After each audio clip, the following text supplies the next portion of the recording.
नमस्कार साथियों, मेरे सभी नए अद्वित बंधुओं का हार्दिक स्वागत है। आज अपन एक ऐसे टॉपिक पर बात कर रहे हैं जो बहुत इंपॉर्टेंट है, जो भी न्यू एडवोकेट है उनके लिए।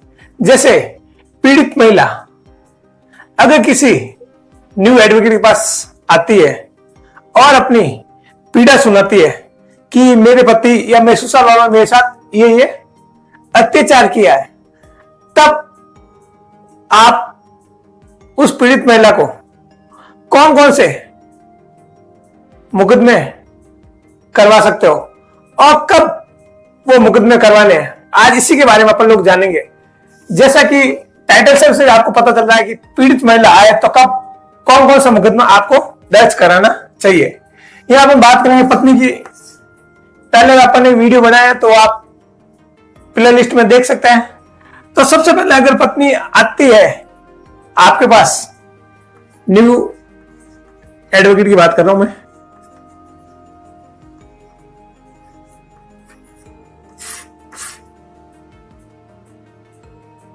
तो जो महिला आ रही है उसके आपसे कौन सा मुकदमा करो। सबसे मन में सीधा सीधा आता है 490A IPC, पर अब ये खत्म हो गया। तो अब क्या गया 85 BNS। इसके ऊपर अपने प्रॉपर वीडियो बना रखा है, आप प्ले लिस्ट में जाकर देख सकते हैं। ये आपके मन में आएगा सर ये मुकदमा करें। और इसके साथ कौन कौन से मुकदमे करें, कौन कौन से मुकदमे करें, कब और कितने टाइम बाद में करना चाहिए। ये मैं अपना 20 ईयर का अनुभव शेयर कर रहा हूं आपके साथ, जो मैं करता हूं। अभी आप उसी 85 जा रहे हैं, 85 और 86। 85 में 86 ने बताया कौन कौन से किस चीज के लिए, परिभाषा बताइए उसमें। सबसे पहले आए तो आपको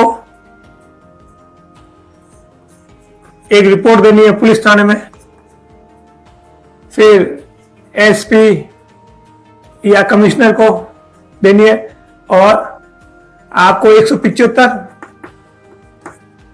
में मुकदमा कोर्ट में परिवाद पेश करना है। परिवाद मैं अब 156(3) नहीं बोल रहा हूं, क्यों ये धारा अब खत्म हो चुकी तो कोई सेंस नहीं है, 75 बोल रहा हूं। ये करने के बाद आप एक परिवाद करें। परिवाद करने के बाद सीधा तो मुकदमा दर्ज होता नहीं है, वहां आप थाने में घुमाएंगे करेंगे। फिर जब आपकी FIR दर्ज हो जाए तब आपको DV मुकदमा करना है, यानी घरेलू हिंसा का 2005 के तहत मुकदमा करना है। अब ये मुकदमा, इसमें FIR दर्ज हो गई, फिर आपको ये मुकदमा करना।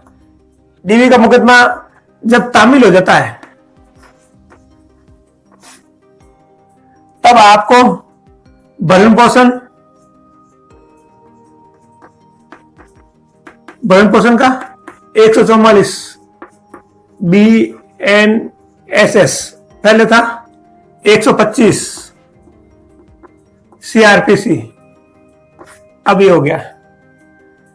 अब आप भरण पोषण का DV तामील हो गया। अब भरण पोषण का जब तामील हो जाए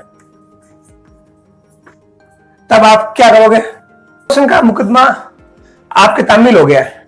तामील होने के बाद आप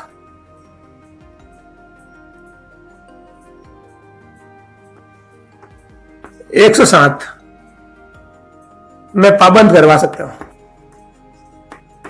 अपने हस्बैंड को, अपने सास ससुर को, इनको। फिर जब पाबंद हो जाए तब आप तलाक का लगा सकते हो। मतलब कुल मिलाकर आपको ये सारे अलग अलग केस करने हैं। जितने भी मेरे नए एडवोकेट है उन लोगों को ये तो पता था कब मुकदमा तो लगाना है, पर कब कब लगाना है। तो जैसे मैंने कहा 490A 85 BNSS, फिर DV केस जब ये रिपोर्ट दर्ज हो जाए, FIR दर्ज हो जाए, ये जब तामील हो जाए और फिर आपको भरण पोषण का, फिर पाबंद होने का और फिर तलाक का, ये सारे इस प्रकार से आपको मुकदमे करने, अलग अलग मुकदमे करने, सब आपको एक साथ नहीं करने दीजिए।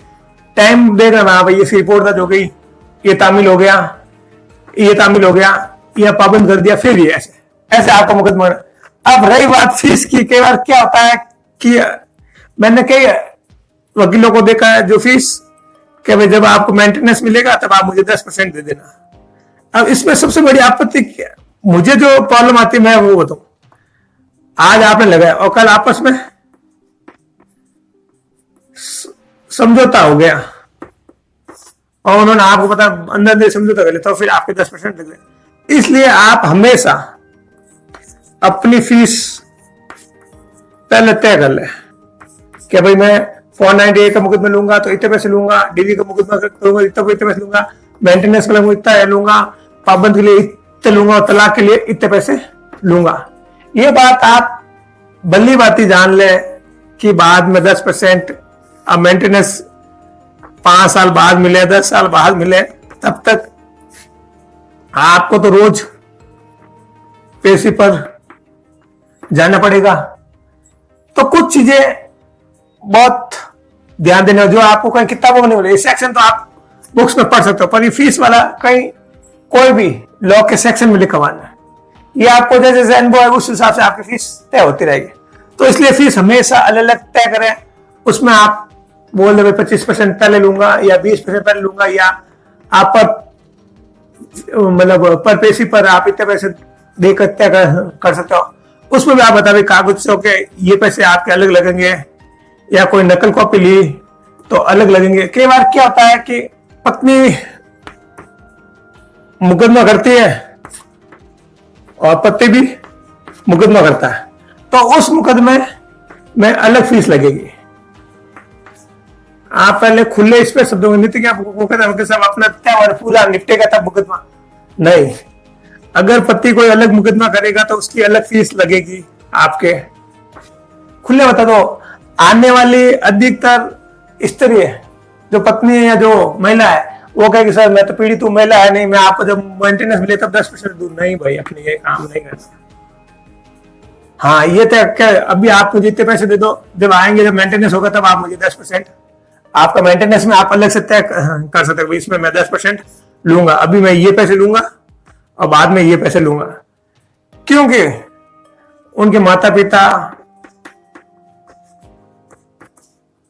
भाई बहन कोई गरीब नहीं होते। आज की तारीख में कोई गरीब तो है ही नहीं, बता हो सकता है कोई नहीं हो, बाकी 99% मैं दावे के साथ कह सकता हूं कि आज की तारीख में गरीब कोई व्यक्ति नहीं है।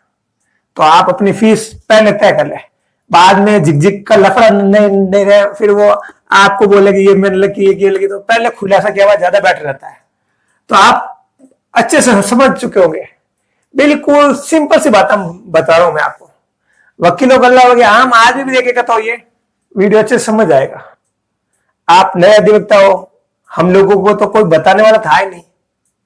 यूट्यूब पे भी कुछ अब तो बहुत सारे लोग बता देते, पर पहले इस टाइप के वीडियो आपको यूट्यूब में कोई बताने वाला नहीं है। कब मुकदमा करना है, कब नहीं करना है, कैसे फीस तय करनी है, कैसे फीस तय नहीं करनी है, कब कौन सा मुकदमा करना है, अलग अलग करना है, कैसे करना है, ये सारी चीजें आपने इस वीडियो में कवर की है।